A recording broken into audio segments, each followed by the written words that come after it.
Welcome to another exciting episode of Musa and Show. Here is what we have today. Sanibona, kule video manje sizokhuluma nge-MK Party. Siyihalalisele ngokuwina uWard 10 eThekwini. Sizongena capuna ke lapho kune video yakhona. Bese siphinde futhi sikhuluma ngendaba kaAdvocate uDali Mpofu. Sibonile futhi noAdvocate uBusisiwe Mkhwebane ukuthi LPC iphinde nabe yabavusela amacala. MK Party ke ikhipha istatement mayelana nalolo daba. Naye futhi uAdvocate Dali Mpofu bekakhuluma bam-interview ku-SABC. Sizocaphuna naye into ayishilo lapho ebese ke siba updated ukuthi kwenzakalani. Ngiyacela ke subscribe ku channel, ulike ivideo, ucomment, ungayishare nabanye. Ngiyafisa ukuzwa umbono wakho uma usulalelile kulolu daba lelo sobe sixoxa ngalo namuhla.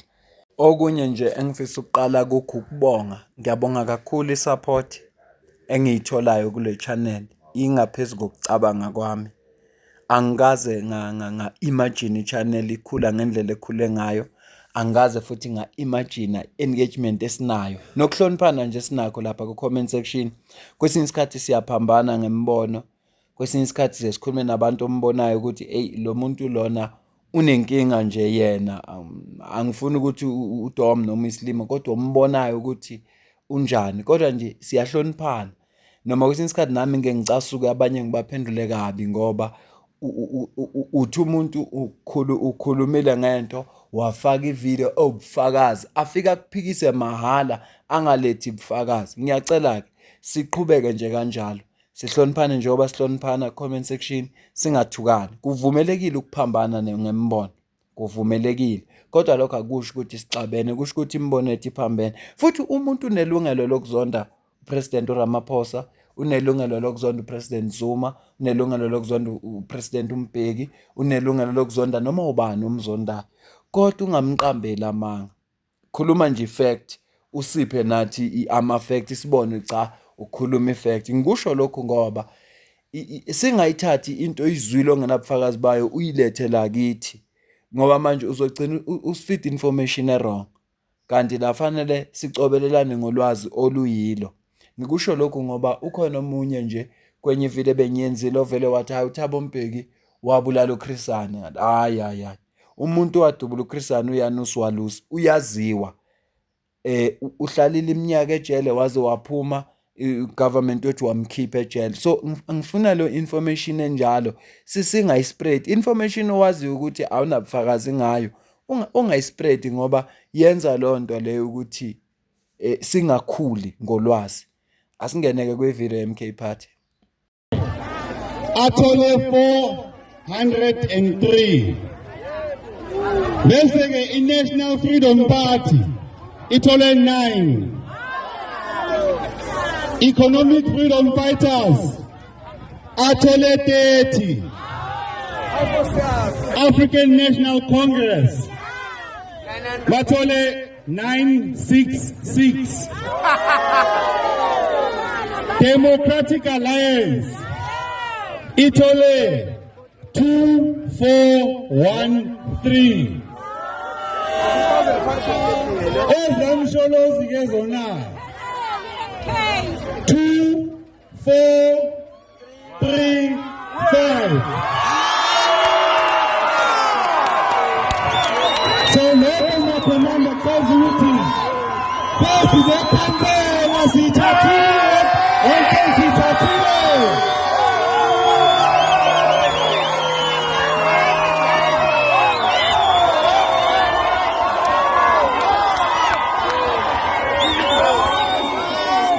Njengoba uyizwa ke inhloko mebekhona la abe-MK Party bebejabule kakhulu ngoba bewinile lapha kwama-by-elections, ukusho ukuthi sebenekhansela manje la ku-Ward 10 eThekwini lo mkhonto wesizwe party. Nanka ama-results njengoba wabona, MK Party iphume phambili ngoba ithole 2435 yama-votes, then i-ANC yathola 966 yama-votes, i-DA yathola 2413, then i-EFF yathola 30%, NFP yathola 9 yama-vote, then i-independent yathola 403. lokho kusho ukuthi ke i-MK Party ngempela iyadominate ey'ndaweni ey'ningi kuma-by election. Asazi noma lokho ku-reflecta into ezokwenzeka kuma-local elections nangonyaka ozayo, kodwa nje impela abantu bakhombisa ukuyethemba i-MK Party. Sengathi-ke nayo ingathembeka kubo njengoba bekhombisa ukuyethemba kangaka beyivotela. Asidlulele-ke manje odabeni lika-Advocate uDali Mpofu. Ngicabanga ukuthi i-statement angezukusifunda ngoba sizongithathela isikhathi, kodwa sizofaka ividiyo la akhuluma yena asichazele ukuthi kwenzakaleni. Evening, Bangi. How seriously are you taking these charges? Not very, Why? because these charges are very frivolous and completely unsustainable. But I've categorized them into two groups. The first group I really call them laughable because they are, and it's actually Which surprising. ones are laughable? The ones that have to do with cross-examination of people. I think In the Section 194 inquiry. in the Section 194 inquiry, yes, both. The two relate to Professor Thuluva Donsela, and the other one to some guy called Van Lochrenberg. And then there's another one to the chairperson. No, Remember it's- your remark to the chairperson? as Yes, well. yes, So that's an do you older. put that among those that are Yes, laughable? that's in the laughable group. Okay. Engibumuzwa ku-advocate la ethi akawathathi serious yena lama charges akhona ngoba uwacategorizile into two groups la wabiza ngama-laughable kusho ukuthi ayahlekisa ngoba ayahlekisa nje akusiwa into angazayithathe serious. Uyachaza-ke ukuthi amayelana nani njengoba bembuza, kodwa nje manje ngifisa ukuthi angene kule sizathu esenza ukuthi athi ayahlekisa nanokuthi angawathathi serious. Mhlambe sesingayivala ivideo.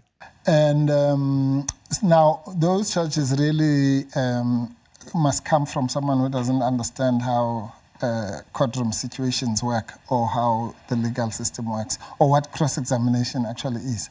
Because the essence of that is that I was trying to discredit the witness. But then that's the purpose of cross-examination. Anyone who has ever watched cross-examination would know that is the purpose of cross-examination. Now, of course, there are different styles. I mean, you'd know that as a journalist. There are journalists who might ask questions robustly. Others prefer to be conversational or laid back and so on. But you can't call either one of those professional misconduct. I mean, I knew two cross-examiners who were very good. One was called Chaskalsin, the other one was called Bezos, and they had totally different styles. Bezos was more confrontational. Chaskalsin was more, calm and so on, but both effective, yeah. So that's that category. Then there's, before I even come to the second group, let me say this. If you look at the charges, you'll see that it's what I call a shopping list of concoction of things. Coming back from 2021, about 4 years ago, I think is the earliest one. The latest one is maybe 2 years ago, 2023. So, I mean, what kind of a regulatory body waits for 4 years and packs in some basket? Does it not things? suggest they've been watching your conduct and possibly being concerned over time? No, it suggests the exact opposite. It suggests if you watch your conduct and if one thing is not acceptable in 2021, why do you wait until 2025? I mean, that's ridiculous. What if Uyachaza ke la advocate ukuthi amacala lawa madala lango-2021 futhi into emxaka yenza ukuthi nje athi alafebule angawathathi serious.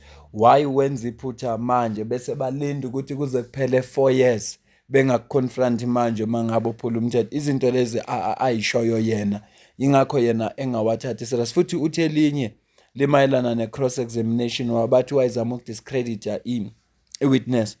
Abantu abake babuka i-case uyabona mabe cross examine ama-advocate lapha noma ama-lawyer, hayi bayakwenza impela uzidawuthe ngendlela nje abasuke bekubuza ngayo. So vele inhloso yabo kusuke ukwenza ukuthi ube nokungabazi ukuze bezokwazi ukuthi bethi kunama-loophole kubufakazi obulethile, ngoba lapho bafuna betest ubufakazi bakho ukuze isijaji lithathe isinqumo izobe sizwe kahle ukuthi cha ngempela ubufakazi lobu benele. So ile nto ayishoyo angeze ukuqhubeka naye kakhulu kukhona yena sengakuchaza ngoba it's about 4 minutes le video angeze ukuqhubeka naye kakhulu.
The charges, right, especially when you talk about cross-examination. We'll get to the chairperson in just a moment. It says that you were seeking to impugn and discredit, the Yes. advocate Thuli Madonsela, and saying that you wanted to impute criminal conduct on her part. Well, I did not impute criminal conduct on the part. If I did, it was in the course of cross-examination. The point there, I think what they are referring to was the issue about the affidavit, whether she had indeed signed the affidavit, where until today it wasn't clear on what date the affidavit was signed. But all of that, I mean, happens every day in our courtrooms. I'm sure you've seen in trials within a trial, somebody being asked, is this your signature? Were you there? Were you in your sober senses and all that? Those are quite normal issues in cross-examination. So the second category, which I don't really find very funny, which I think has serious implications, are the charges that relate to the Chief Justice and the Judge President. I'm going to get to that in just a moment. Well, let me just give them a category, because I'm saying that those charges, I think, really come from somebody who also seeks to discredit those esteemed members of our judiciary, because to have to rehash and drag them into something. What do they expect me to do? To call them as witnesses and put them up in the public? Or is the LPC going to call them up in public?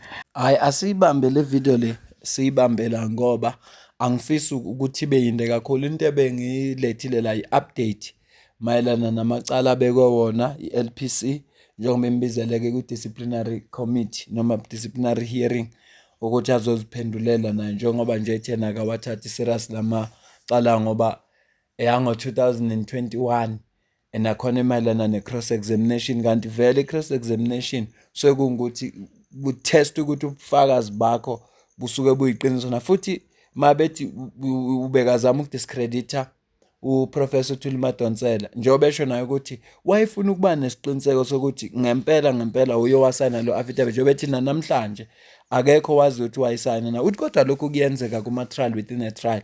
Ingakho ngithi kubantu abake babukela amacala noma isenzo wa trial uzoyazi lento engiyishoyo makuthiwa ku-cross-examination, ngoba ngendlela ama-advocate asuke kubuza ngayo kupheke kuthulula vele ubone ukuthi bavele bakwenze nakwa wena uzidoubt uzubona ukuthi hayi ngathi shuthi ngiqamba amanga ngendlela asuke benza ngayo. Ngiyabonga kakhulu, bekukubongela nje i-MK Party ngokuwina Award 10 eThekwini, nanokukhipha i-update mayelana nelokuzana nendaba ye-LPC. Mina nawe asidibane kwivideo elandelayo. Ngiyabonga.